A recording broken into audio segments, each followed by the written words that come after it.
El dominio galáctico había vigilado la Tierra durante 800 años.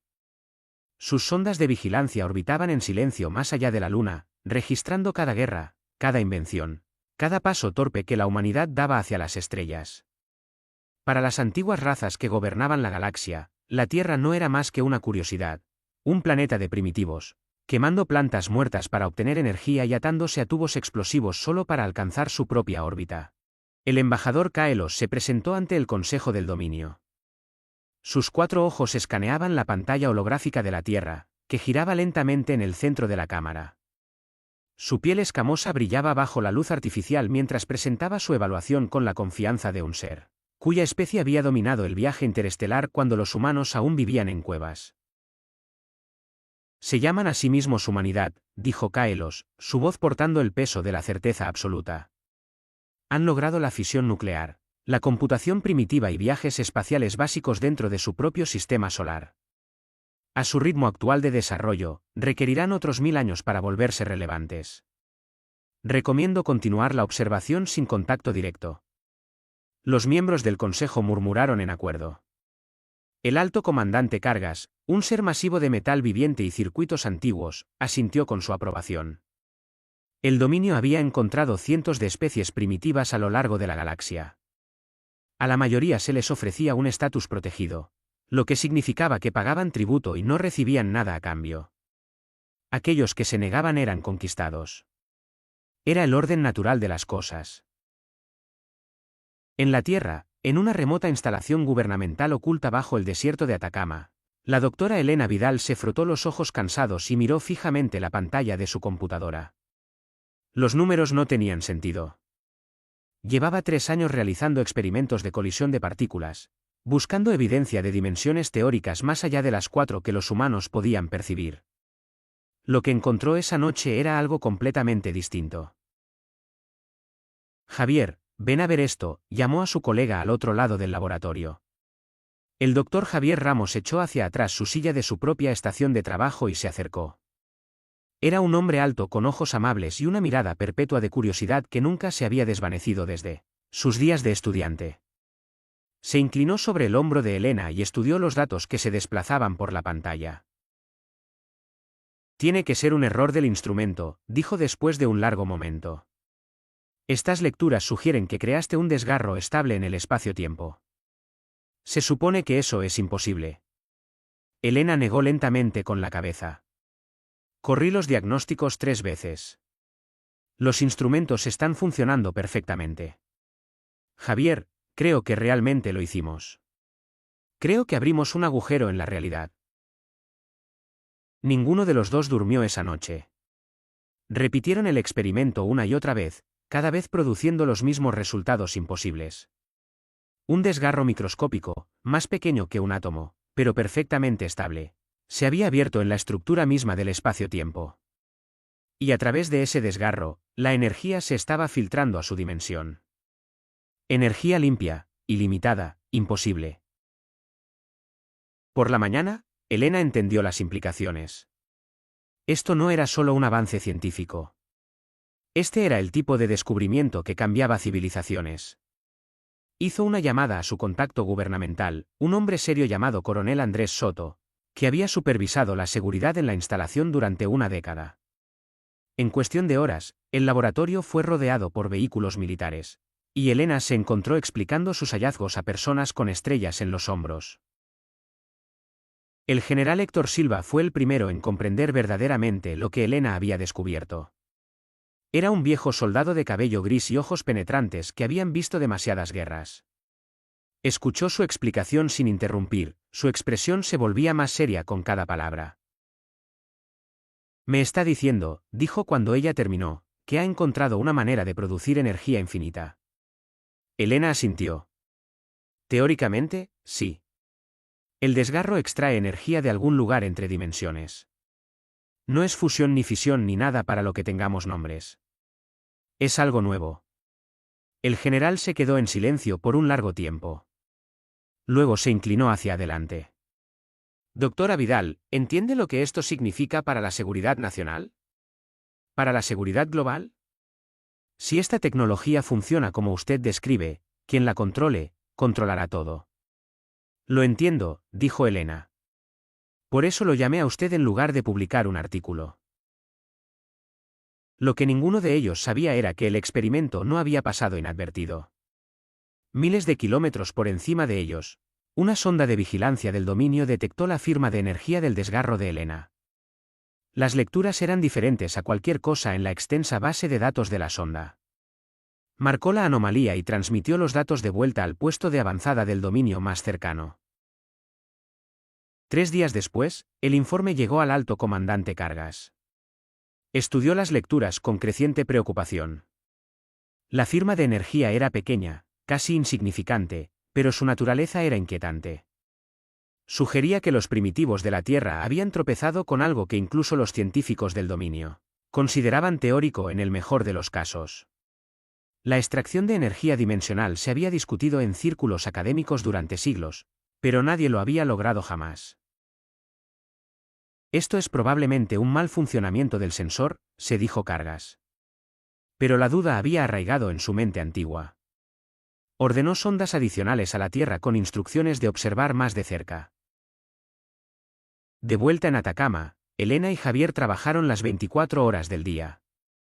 En 2 semanas, habían estabilizado el desgarro lo suficiente como para extraer cantidades medibles de energía de él. En 1 mes, habían construido el primer prototipo de lo que Elena llamó el grifo cuántico. Era un dispositivo rudimentario, apenas más grande que un refrigerador, pero producía más energía limpia que una planta de energía nuclear.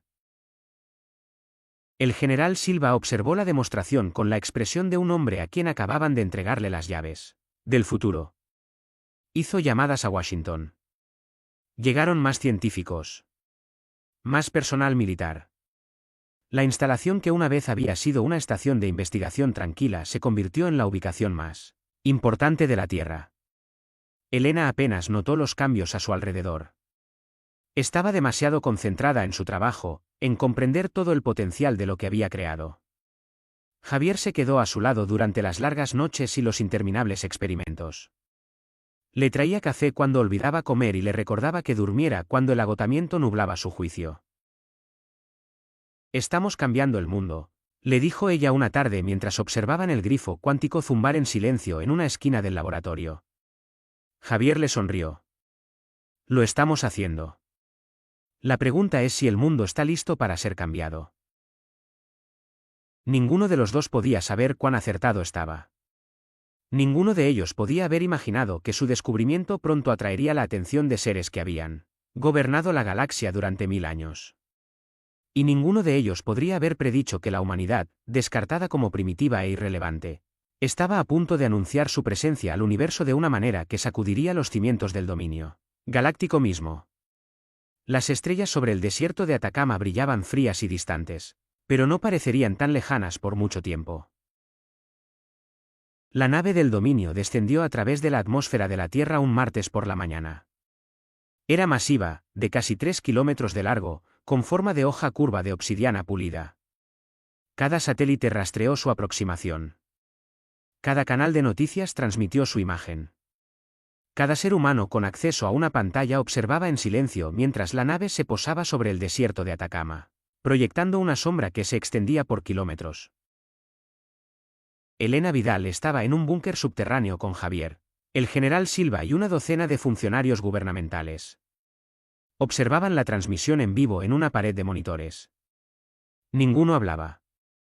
Después de siglos de preguntarse si la humanidad estaba sola en el universo, la respuesta había llegado sin invitación. Eligieron esta ubicación deliberadamente, dijo el general Silva en voz baja. Saben sobre la instalación. Saben sobre su trabajo. Un frío miedo se instaló en el pecho de Elena. Si estos alienígenas sabían sobre el grifo cuántico, si habían venido a tomarlo o destruirlo, no había nada que la Tierra pudiera hacer para detenerlos. El poder militar humano era insignificante contra una nave de ese tamaño. La nave alienígena abrió una escotilla, y una nave más pequeña descendió al suelo. Una delegación de seres emergió, liderada por una figura alta hecha de lo que parecía ser cristal viviente. Su cuerpo refractaba la luz en arcoíris, y su voz, cuando habló, parecía provenir de todas partes a la vez. Soy el embajador Silar del dominio galáctico, anunció a los representantes humanos reunidos que habían sido apresurados a recibirlo. Su especie ha sido observada durante muchas generaciones. El dominio ha decidido que ha llegado el momento del contacto formal. Las negociaciones que siguieron fueron transmitidas globalmente. Silar habló con la paciencia de alguien explicando conceptos simples a niños. Describió al dominio como una coalición de especies avanzadas que mantenían el orden en la galaxia. Explicó que la Tierra existía en un espacio no reclamado y que a la humanidad se le ofrecía una opción. El estatus protegido, dijo Silar, otorga a su especie la seguridad de la supervisión del dominio. Ustedes proporcionarán tributo en forma de recursos y mano de obra. A cambio, a ninguna especie hostil se le permitirá dañar su mundo. Los negociadores humanos preguntaron sobre la alternativa. El rostro cristalino de Silar no mostró emoción, pero sus palabras fueron bastante claras. Las especies que rechazan el estatus protegido se consideran hostiles a los intereses del dominio. Dichas especies son pacificadas por el bien mayor de la estabilidad galáctica. Elena observó la transmisión desde el búnker con creciente ira. Esto no era diplomacia. Esto era extorsión. El dominio estaba ofreciendo a la humanidad una opción entre la esclavitud y la destrucción. Y lo estaban haciendo con sonrisas y lenguaje formal que apenas ocultaba su desprecio. Creen que estamos indefensos, le dijo a Javier. Creen que no tenemos opciones. Javier la miró con preocupación. Elena, necesitamos tener cuidado. Esa nave probablemente podría destruir cada ciudad de la Tierra antes de que pudiéramos responder. Tal vez, dijo Elena. O tal vez no son tan poderosos como quieren que creamos. Vinieron aquí por el grifo cuántico. Detectaron la firma de energía. Eso significa que le tienen miedo a lo que podríamos llegar a ser. Esa noche, Elena tomó una decisión. Dejó el búnker en contra de órdenes directas y regresó a su laboratorio. Javier la siguió, no dispuesto a dejar que enfrentara sola lo que viniera después. Juntos, trabajaron toda la noche, llevando el grifo cuántico más allá de cualquier cosa que hubieran intentado antes. El desgarro estable que habían creado semanas atrás era microscópico. Elena creía que podía hacerlo más grande. Más importante aún, creía que podía mirar a través de él. Si la energía se estaba filtrando desde otra dimensión, quizás había más que energía esperando al otro lado. A las 3 de la mañana, lo lograron. El desgarro se expandió al tamaño de un plato, y a través de él, Elena pudo ver algo que desafiaba la descripción, colores que no tenían nombre, patrones que cambiaban como cosas vivas, y energía, vasta e ilimitada, fluyendo como un océano justo más allá del borde de su realidad. Esto no es solo una fuente de energía, susurró Elena. Esto es un portal. Estamos mirando la infinidad en vivo. Javier miró el desgarro con los ojos muy abiertos. ¿Puedes controlarlo? ¿Puedes extraer de él de forma segura? Los dedos de Elena volaron sobre su teclado. Creo que sí. La energía responde a los parámetros que establezco. Es casi como si quisiera ser utilizada. Al amanecer, ella había diseñado una nueva generación del grifo cuántico. El prototipo original producía suficiente energía para alimentar una ciudad. El nuevo diseño podía alimentar un continente, y eso era solo el comienzo. Elena se dio cuenta de que la energía dimensional podía ser moldeada, enfocada, dirigida. No era solo combustible. Era potencial puro esperando que se le diera forma. El general Silva llegó al laboratorio cuando salió el sol. Su rostro estaba sombrío. El dominio nos ha dado 6 meses para aceptar sus términos, dijo. Después de eso, considerarán a la humanidad hostil. Elena se giró para mirarlo. No había dormido en más de 30 horas. Pero sus ojos brillaban con algo que podría haber sido emoción o desafío. General, necesito recursos. Necesito a los mejores ingenieros y científicos que este país pueda encontrar. Necesito capacidad de fabricación, y la necesito rápido. Silva la estudió por un largo momento. ¿Qué está planeando, doctora Vidal? Elena señaló el desgarro brillante detrás de ella, a la luz imposible que se filtraba desde más allá de su dimensión. Estoy planeando darle a la humanidad una opción que no implique arrodillarse. 6 meses es mucho tiempo, general. Mucho puede cambiar en 6 meses.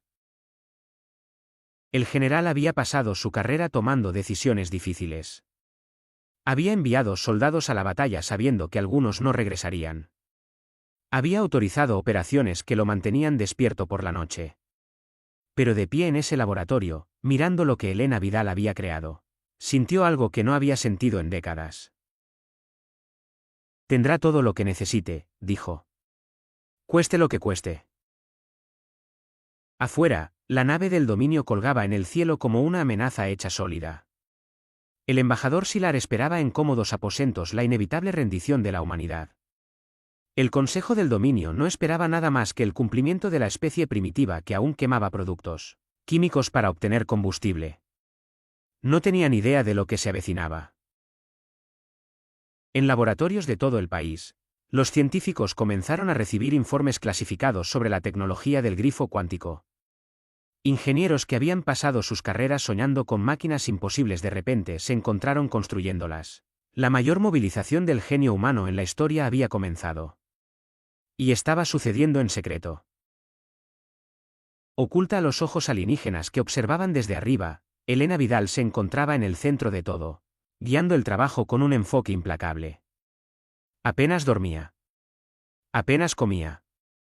Javier permanecía a su lado, asegurándose de que no colapsará por agotamiento. Vamos a cambiar todo, le dijo ella una noche mientras observaban un nuevo prototipo entrar en funcionamiento.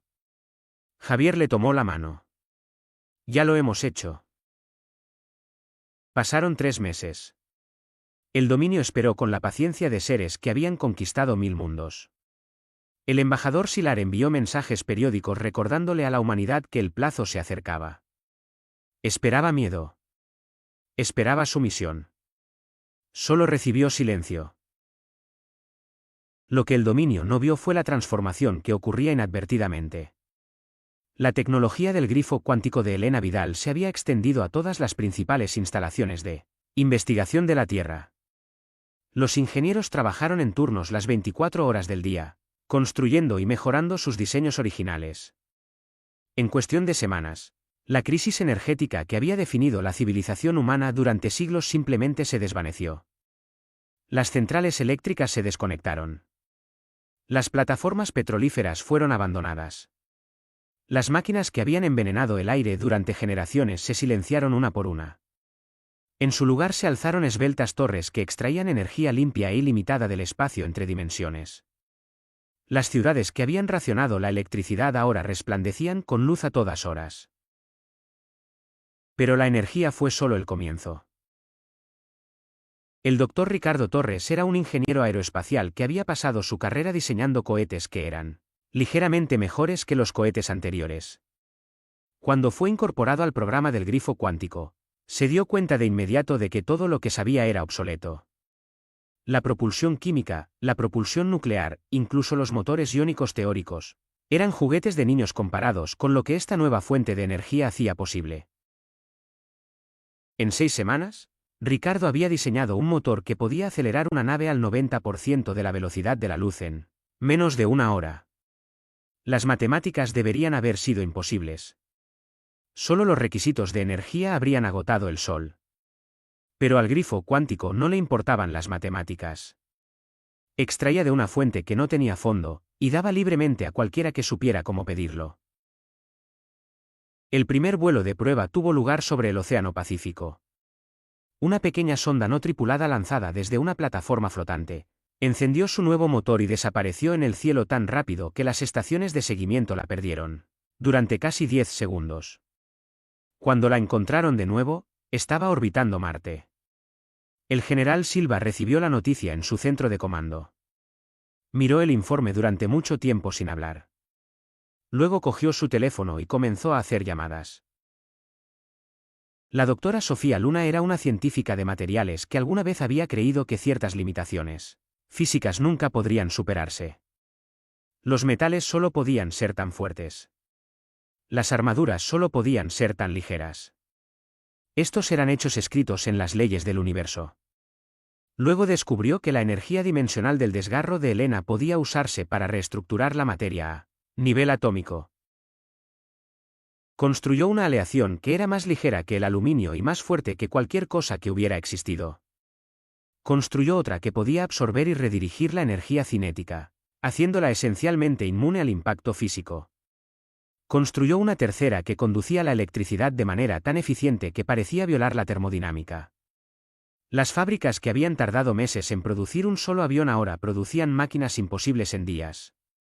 Los proyectos de construcción que habrían requerido años se completaron en semanas. La infraestructura de la civilización humana estaba siendo reconstruida desde cero y la mayor parte del mundo no tenía idea de qué estaba sucediendo. El general Silva estableció la Fuerza de Defensa de la Tierra Unida en secreto. Reclutó de cada rama militar, cada nación aliada, cada empresa de seguridad privada que pudiera pasar las autorizaciones de seguridad. Jóvenes oficiales como el capitán Leo Vargas y la teniente Andrea Montero estuvieron entre los primeros en llegar a las instalaciones de entrenamiento ocultas. Leo Vargas había sido piloto de la Marina, uno de los mejores de su generación. Había volado de todo, desde aviones de combate hasta aviones experimentales. Nada lo había preparado para la nave que le mostraron en su primer día. Era hermosa de una manera que el equipo militar rara vez lograba ser. Elegante y potente, con líneas que sugerían velocidad, incluso cuando estaba quieta. Los ingenieros la llamaban una corbeta de ataque rápido. Leo la llamaba un sueño hecho realidad. Los controles son intuitivos, explicó su instructor. La nave responde al pensamiento tanto como a la entrada. No la vuelas tanto como la vistes. El primer vuelo de Leo lo cambió para siempre. La aceleración fue suave e implacable. La nave se movió por el cielo como agua fluyendo cuesta abajo, sin esfuerzo e inevitable. Cuando empujó el acelerador hacia adelante y sintió que el mundo se volvía borroso a su alrededor, se rió a carcajadas con pura alegría. Andrea Montero tomó un camino diferente. Había sido oficial del ejército, una especialista en logística que entendía cómo mover montañas de suministros a distancias imposibles. La fuerza de defensa necesitaba personas que pudieran pensar a escala, y Andrea podía pensar más en grande que casi nadie. Diseñó las cadenas de suministro que mantendrían a las flotas humanas operando lejos de la Tierra. Calculó los requisitos de combustible que técnicamente ya no existían y los horarios de mantenimiento para máquinas que nunca se averiaban. Construyó el marco organizacional que convirtió una colección de naves prototipo en una verdadera armada. Las sondas de vigilancia del dominio detectaron una mayor actividad en la Tierra, pero no pudieron entender lo que estaban viendo. Las firmas de energía humana habían aumentado en un factor de 1000.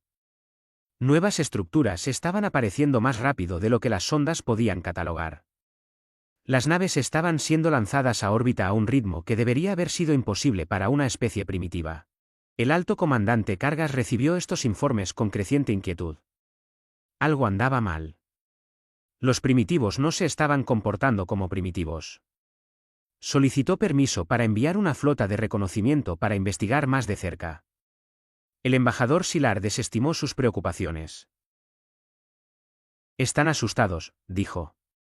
Esto es lo que hacen las especies asustadas. Patalean y luchan antes de aceptar lo inevitable. Dales tiempo. Se arrodillarán. La flota de reconocimiento fue enviada de todos modos. 12 naves, pequeñas y rápidas, diseñadas para la observación en lugar del combate.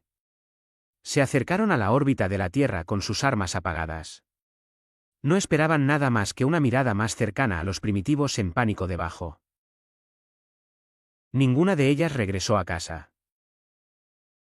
Las naves humanas que las interceptaron aparecieron sin previo aviso. En un momento, los exploradores del dominio estaban solos. Al siguiente, estaban rodeados por naves que se movían más rápido que cualquier nave que el dominio hubiera construido jamás. La batalla duró menos de un minuto. Los escudos del dominio, diseñados para resistir cualquier cosa en la galaxia conocida, colapsaron bajo armas que parecían doblar el espacio mismo alrededor del objetivo. El alto comandante Kargas recibió la noticia de la pérdida con algo que podría haber sido miedo.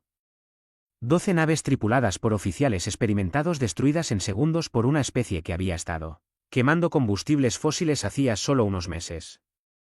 Era imposible. Era aterrador. Exigió una respuesta militar inmediata.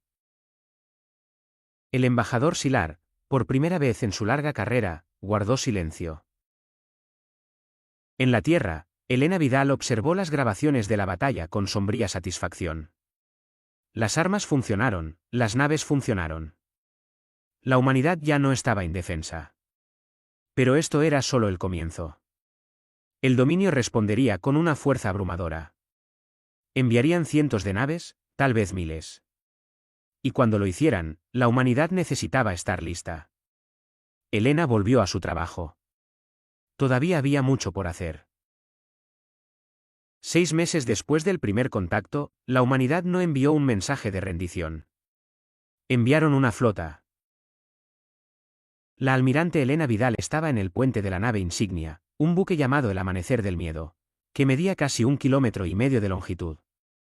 Nunca se había imaginado a sí misma en un uniforme militar, y mucho menos al mando de una armada. Pero el mundo había cambiado, y ella había cambiado con él. La científica que accidentalmente había abierto un agujero en la realidad era ahora la mujer que decidiría el destino de su especie. 200 naves la siguieron a través del vacío. Cada una estaba equipada con reactores de grifo cuántico que extraían energía ilimitada de entre dimensiones. Cada una llevaba armas que podían colapsar el espacio-tiempo alrededor de las naves enemigas, destruyéndolas instantáneamente sin explosión ni escombros. Cada una estaba tripulada por hombres y mujeres que se habían entrenado para este momento con desesperada intensidad. El capitán Leo Vargas comandaba una de las alas de ataque rápido. Su escuadrón de 30 corbetas volaba en formación perfecta. Sus pilotos estaban conectados a través de interfaces neuronales que les permitían moverse como uno. Nunca se había sentido más vivo que en ese momento. Corriendo hacia una batalla que determinaría si la humanidad sobrevivía o caía. La teniente Andrea Montero monitoreaba la logística de la flota desde su estación a bordo de un portaaviones de apoyo. Suministros, municiones, equipo médico, drones de reparación, todo fluía a través de sus sistemas, y todo estaba exactamente donde tenía que estar. Había pasado meses preparándose para esta operación. Nada fallaría debido a una mala planificación. El viaje al mundo capital del dominio tomó 3 días. Las naves humanas podían cruzar distancias que habrían tomado años con propulsión tradicional. Llegaron sin previo aviso. Sus motores dimensionales no dejaban rastros que los sensores del dominio pudieran detectar. El mundo capital se llamaba Silara Mayor, nombrado por la especie del embajador que había fundado el dominio 1000 años atrás. Orbitaba una estrella gigante azul y servía como centro administrativo para un imperio que abarcaba 10.000 años luz. 20.000 millones de seres vivían en su superficie. Su espacio orbital estaba protegido por la mayor concentración de naves militares en la galaxia conocida. Cuando apareció la flota humana, las alarmas comenzaron a sonar en todas las frecuencias. El alto comandante Kargas recibió la noticia de la incursión en segundos. Estaba a bordo de su nave de mando, un acorazado llamado la Orden Eterna que nunca había perdido una batalla en 300 años de servicio. Ordenó a la flota del dominio que se enfrentara de inmediato. 12.000 naves respondieron a su llamada. Cruceros, destructores, portaaviones, acorazados. El poder militar combinado de una civilización que había conquistado incontables mundos y aplastado a cada enemigo que se atrevía a oponerse a ellos. Superaban en número a la flota humana 61. La batalla comenzó. Las naves del dominio abrieron fuego con armas que habían quemado planetas y destrozado lunas. Rayos de energía y cañones de plasma y torpedos de gravedad se dirigieron hacia la formación humana.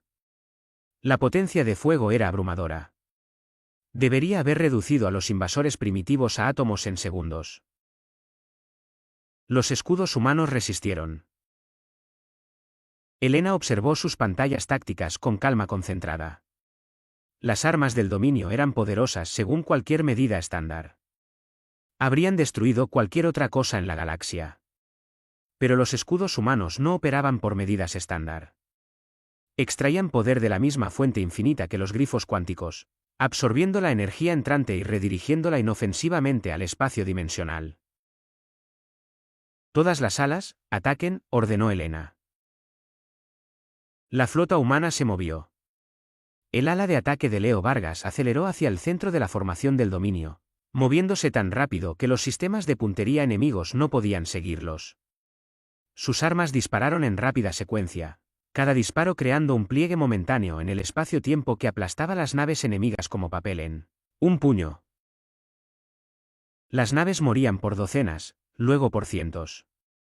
Las tripulaciones del dominio apenas tuvieron tiempo de entender lo que estaba sucediendo antes de que sus naves dejaran de existir.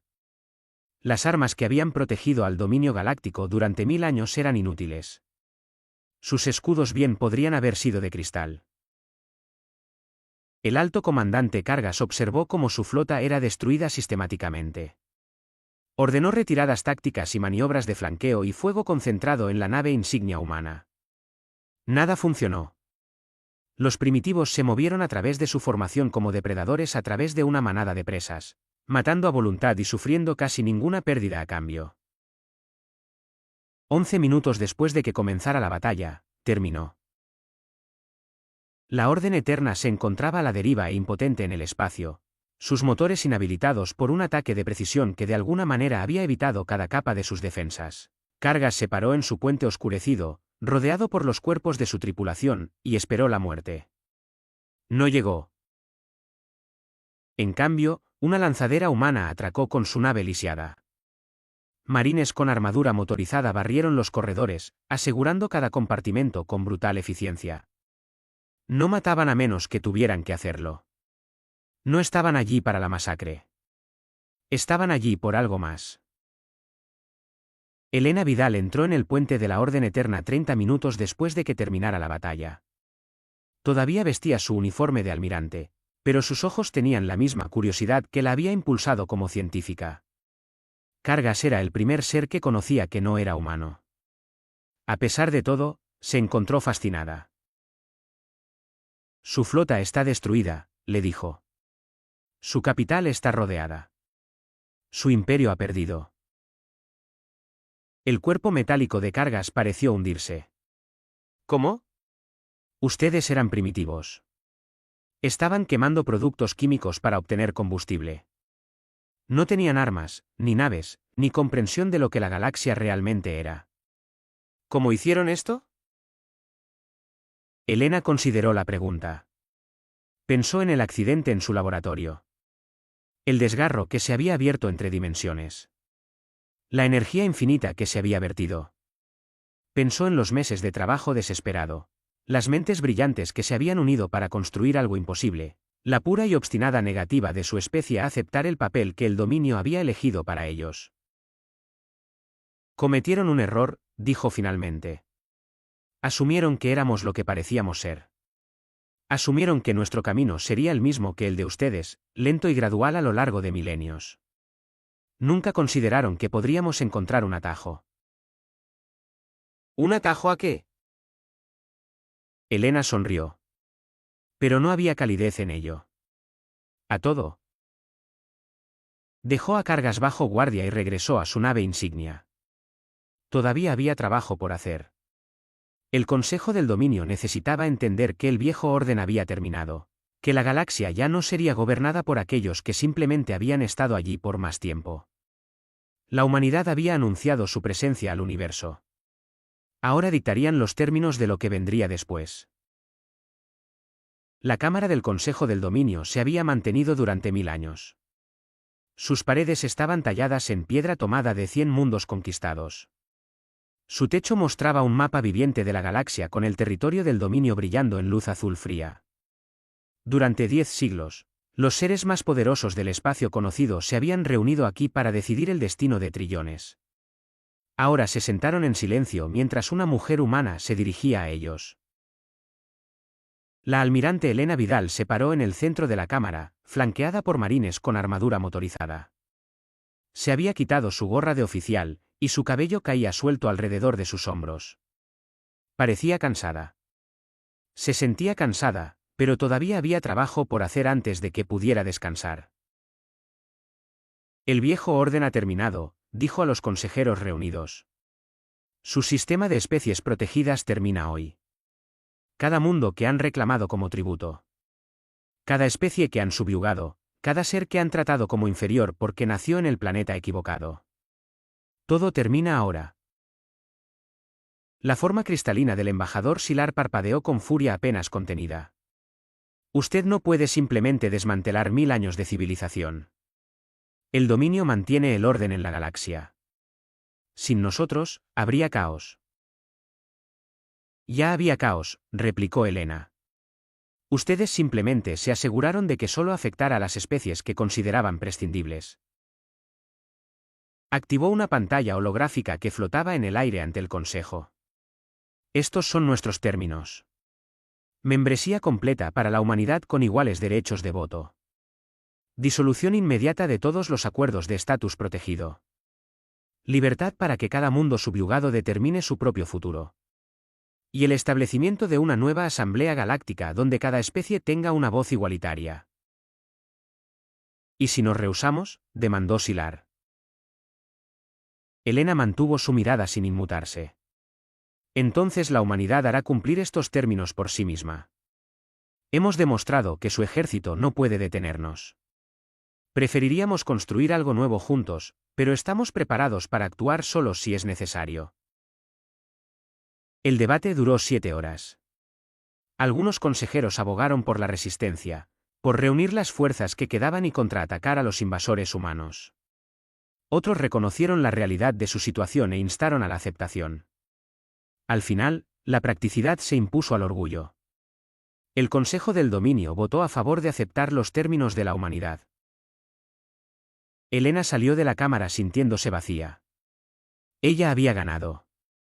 La humanidad había ganado. Pero la victoria se sintió menos como un triunfo y más como el final de un día muy largo. Había tanto trabajo por delante, tantos sistemas por reconstruir, tantas heridas por sanar. La parte fácil había terminado. Ahora venía la parte difícil. Regresó a la Tierra 3 semanas después. El planeta que encontró era casi irreconocible.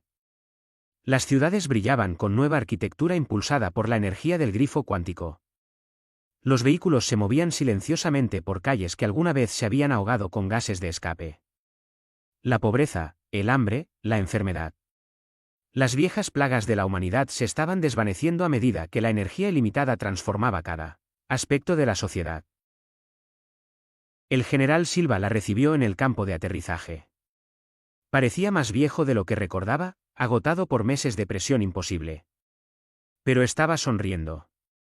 Bienvenida a casa, almirante, dijo. El mundo quiere agradecerle. Helena negó con la cabeza. Solo hice mi parte. Miles de personas hicieron esto posible. Quiero ver a Javier. Lo encontró en el Instituto Vidal, una nueva instalación de investigación que llevaba su nombre, aunque ella no había pedido el honor. Estaba trabajando en el laboratorio principal, rodeado de equipos que habrían parecido magia hace solo un año. Cuando la vio, su rostro se iluminó de alegría. Se abrazaron durante mucho tiempo sin hablar. Las palabras parecían inadecuadas para lo que habían pasado juntos. Eventualmente, Javier se apartó y la miró con los mismos ojos amables de los que se había enamorado años atrás. Terminó, dijo. Realmente lo hicimos. No terminó, respondió Helena. Diferente. Todo es diferente ahora. Construyeron una vida juntos en los años que siguieron. Helena se retiró del mando militar, dejando la fuerza de defensa en las capaces manos del almirante Leo Vargas. Se centró en el Instituto Vidal, trabajando para compartir la tecnología humana con los mundos liberados del antiguo dominio. No armas, nunca armas, sino las herramientas que podían transformar civilizaciones, energía limpia, medicina avanzada, técnicas de fabricación que podían poner fin a la escasez. Andrea Montero se convirtió en la jefa de operaciones del instituto, organizando las redes de distribución que difundían el conocimiento humano por toda la galaxia. Ella era buena pensando a escala, y ahora tenía una galaxia entera en qué pensar. Javier trabajó junto a Elena como codirector, aportando su paciente curiosidad a problemas que antes parecían irresolubles. Discutían sobre metodología y celebraban avances y construyeron algo significativo juntos. Cuando nació su hija, la llamaron Esperanza. La Asamblea Galáctica se hizo más fuerte con cada año que pasaba. Especies que habían sido enemigas bajo el dominio del dominio aprendieron a cooperar como iguales. Los viejos rencores se desvanecieron a medida que surgían nuevas oportunidades. No fue perfecto. Nada que involucrara a tantos seres diferentes podría ser perfecto, pero fue mejor que lo que había existido antes. No todos aceptaron el nuevo orden. Los antiguos líderes del dominio que habían perdido su poder susurraban en las sombras y tramaban venganza. Facciones extremistas entre varias especies resentían la influencia humana y trabajaban para socavar la asamblea. La galaxia era vasta y la humanidad no podía estar en todas partes a la vez, pero estaban vigilando y estaban listos. 10 años después de la caída del dominio, Elena se paró en la cubierta de observación de la estación orbital de la Tierra. El planeta colgaba debajo de ella, azul, verde y hermoso, rodeado por las naves y estaciones de una civilización que se había transformado más allá del reconocimiento. Era mayor ahora, su cabello salpicado de gris, su rostro marcado por el peso de las decisiones que habían moldeado el destino de miles de millones. Andrea Montero se unió a ella en la ventana. Se había convertido en una de las amigas más cercanas de Elena a lo largo de los años. Una relación forjada en el crisol de circunstancias imposibles. ¿Crees que alguna vez nos aceptarán de verdad?, preguntó Andrea, mirando las estrellas. Las otras especies, quiero decir. Cambiamos todo tan rápido. Algunos todavía nos ven como invasores. Elena consideró la pregunta. Pensó en el dominio, en la arrogancia que los había llevado a descartar a la humanidad como primitiva. Pensó en el miedo que aún persistía en algunos rincones de la galaxia. El resentimiento de aquellos que habían perdido poder y privilegio cuando el viejo orden cayó. Algunos lo harán, dijo finalmente. Otros nunca lo harán. Pero no fue por eso que hicimos esto. ¿Entonces por qué? Elena se giró para mirar a su amiga. Las estrellas se extendían sin fin detrás de ella. Ya no misteriosas y amenazantes, sino familiares ahora, casi acogedoras, porque ninguna especie debería arrodillarse ante otra. Porque el poder debe proteger, no oprimir, y porque nunca fuimos tan primitivos como ellos creían. Ella sonrió, pensando en el laboratorio en Atacama, donde todo había comenzado. El accidente que había abierto un agujero en la realidad y le había mostrado lo que era posible. Solo estábamos esperando el momento adecuado para alzarnos. Esperanza Vidal, ahora de 10 años, corrió hacia la cubierta de observación, llamando a su madre. Elena abrazó a su hija y la estrechó. Mirando el universo que la humanidad había reclamado como su hogar, las estrellas esperaban, pacientes e infinitas. Y en algún lugar, nuevas maravillas esperaban ser descubiertas por una especie que había aprendido que podía hacer cualquier cosa.